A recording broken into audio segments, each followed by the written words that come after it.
السلام علیکم مرګرو، زه عمران او تاسو ګورئ پښتو ټایمز ډاټ کام. خپل ننني پروګرام کې به موږ فایل کولاو چې په ان پیج کې موږ سره فایل څنګه کولا. په ان پیج کې فایل موږ په دوه طریقو باندې کولاولی شو. په اولنۍ طریقه دلته به موږ راشو فایل ته، فایل کې به نیو د زموږ سره فایل کولاو شي. او دویمه طریقه چې کله موږ کنټرول ان سره هم نیو فایل زموږ سره کولاویږي، اوپن کیږي. فایل کې لاول زموږ سره پیج دی. په پیج کې موږ سره دا سایزونه دي هر قسمه، دا پرنټر A5 پرنټر وغیرہ نور هم موږ ضرورت نو موږ استعمالولی شو. پرنټر وغیرہ کې دا ضرورت راځي A5 B4 B5 او فولیو 8 وغیرہ. دا زموږ سره هم لکه فولیو 8 دا زموږ سره د ضرورت مطابق موږ دلته دا هم سلیکټ کولی شو. د دې باندې د کلیک کوو نو دا زموږ سره سلیکټ شي. خو زموږ سره کوم چې کمپنی سیټینګ دی او خپل سیټینګ چې زموږ ډیفالت کوم سیټینګ دی، نو په دې کې دا F4 سایز زموږ سره سلیکټ دی. او بیا دلته زموږ سره دلته هم موږ چینجینګ کولی شو په خپل فایل کې. که مثلا موږ غواړو چې د دې خپل فایل موږ پلنوالی هم سیوا کولی شو، د دې ځای نه په دې ځای کې موږ هایټ اوچتوالی هم سیوا کولی شو. اورینټیشن کې زموږ سره دلته دوه قسمه دي، پورټریټ دی او لینډسکیپ دی. پورټریټ مطلب دا زموږ چې کوم فایل موږ کولاو غواړو په اوږدوالي کې کولاو کو یا اوچت ولاړ کولاو کو په پورټریټ کې. او په لینډسکیپ کې چې کله موږ فایل کولاو نو د زموږ سره داسې پلني په پلنوالي زموږ سره کولاویږي. په پلنوالي په لینډسکیپ کې زموږ سره فایل په پلنوالي کولاویږي. دلته بیا زموږ سره په دې پیجز کې دا کالم دی، دا زموږ سره پیجز دي. دلته زموږ سره اوس په ډیفالټ کې یو پیج سلیکټ دی. که فرض که موږ غواړو چې زموږ سره 10 پیجز شي،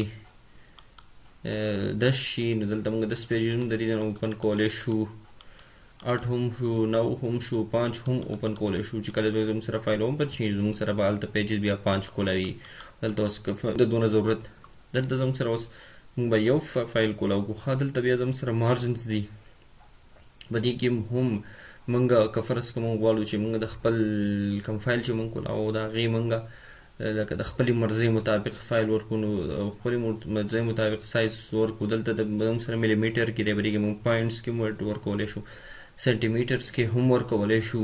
دلته بیا زموږ سره ډایرکشن دی، لیفټ ټو رایټ او رایټ ټو لیفټ. موږ سره دوه ځای کې دا ډایرکشن دی.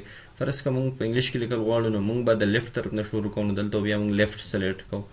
او زموږ سره فرض که اردو ده، نو اردو چې ده نو هغه زموږ د رایټ طرف نه شروع کوو، نو دلته زموږ سره رایټ سلیکټ کړی دی. موږ په رایټ باندې موږ کلیک کړی دی، په دې باندې موږ کلیک کولی شو. او په رایټ باندې نو زموږ کله اردو کې لیکلی کوو نو موږ به په دې باندې رایټ کلیک کوو، رایټ طرف نه اردو شروع کړي. دلته زموږ سره کالم دی. اوس کالم خپل غواړو چې کله چې موږ ته ضرورت دی چې موږ کالم یې ډېرې کولاوي کړو په خپل فایل کې، نو هغه موږ د دې ځای نه هم کالم یې په سیوا کولی شو.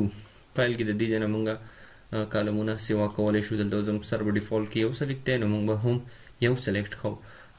دلته زموږ سره د ګټر دی. دا ګټر دا کالم په منځ کې چې کوم فاصله د دې ځای نه هغه چینج کېږي، هغه ورکولی کېږي. فرض که موږ غواړو چې په سینټي میټر کې راشي، دلته په سینټي میټر کې هم راځي، په ملي میټر کې هم راځي، په پوینټس کې هم راتلی شي. نو اوس زموږ سره چې کوم ډیفالټ نه سلیکټ دی موږ خو به هغه سلیکټ کوو.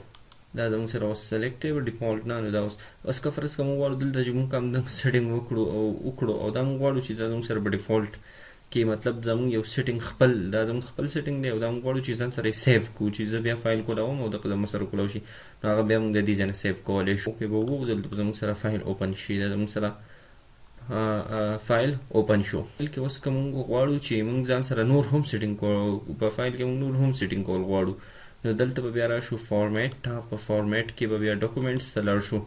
په ډاکومنټس کې زموږ سره هغه کوم دغه چې دی پیج سیټ اپ چې دی هغه زموږ سره راغی. دلته اوس دا زموږ سره په پورټریټ کې دی. زه غواړم چې دا ما سره په لینډسکیپ کې شي، نو دلته به کلیک کړم، لینډسکیپ مې دغه کوم، دلته زموږ سره دا په لینډسکیپ کې شو، مطلب په پلنوالي کې راغی. هایټ زموږ سره کم دی. او د بل ویډیو پورې ما ته اجازت راکړئ. د الله په امان.